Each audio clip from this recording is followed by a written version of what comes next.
Images of what Canadian soldiers saw in Afghanistan over a decade at war. Some of them came home with permanent scars, and now they're wondering if those scars were preventable. The Canadian forces gave them a drug to fight malaria that they're now finding out may have caused long-term damage to their brains. The CBC's Nancy Wood now with the side effects of war.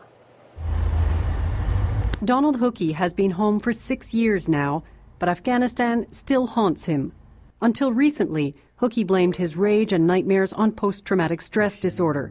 But now he wonders if an anti-malaria drug given to him by the Canadian Army played a role. It really freaks me out reading what I've been reading on the side effects of the drugs. Mefloquine, also called Lariam, is one of 3 drugs prescribed to prevent malaria in Canadian troops in Afghanistan and some African nations. But research now shows that in some people, it can build to toxic levels and possibly cause permanent brain damage that mimics PTSD or head injuries. In 2009, the U.S. military issued a warning about it, saying even though most soldiers tolerate it well, Mefloquine can cause psychotic behavior and should not be routinely prescribed. CBC News has learned that the Canadian Forces has not updated its policy in years and continues to offer Mefloquine as an option to its soldiers. Dr. Remington Nevin has been studying the effects of Mefloquine. The very worst case scenario is that a soldier that suffers toxicity from Mefloquine is left with permanent brainstem injury.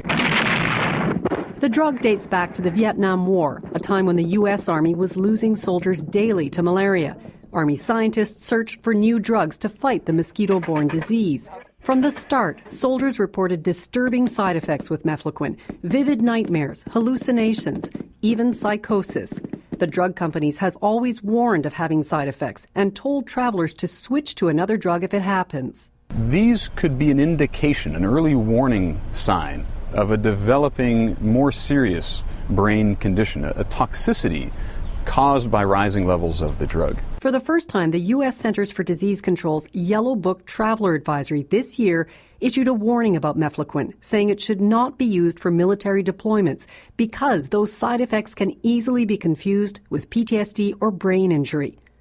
Mefloquine is still available in the U.S. and Canada, where Health Canada says it's effective and generally well tolerated. We showed Dr. Nevin documents obtained from the Canadian Forces by the CBC. Yes, and it would appear that Canada is behind. He worries about the long-term impact. I think you'll be finding many more veterans coming forward with legitimate claims against their government. Soldiers have been concerned about Mefloquine for years. In 2003, Kevin Berry was a 19-year-old infantryman in Afghanistan. My section commander had been in Somalia and Rwanda. You know, he said, get ready to go loopy, boys. Barry and others began to experience anxiety, aggression, and vivid nightmares. He stopped taking it, but didn't dare tell his superiors. They made it abundantly clear that we would be charged if we weren't taking it. Donald Hooky wishes he'd stopped, like some of the men in his unit. Maybe I should have been one of those guys, huh? We asked the Canadian Forces for an interview about their policy on Mefloquine. They turned us down. Nancy Wood, CBC News, Montreal.